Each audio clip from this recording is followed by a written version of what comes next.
studying on the train, I kill two birds with one stone. That's right. You're traveling on the train, plus you're traveling on the train, you're studying. So you're doing two things at the same time, right? So you kill two birds with one stone.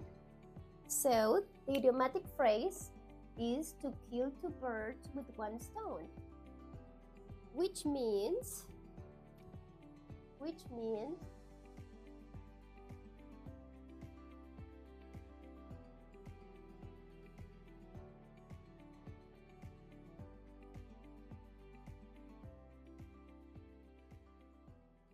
there you go.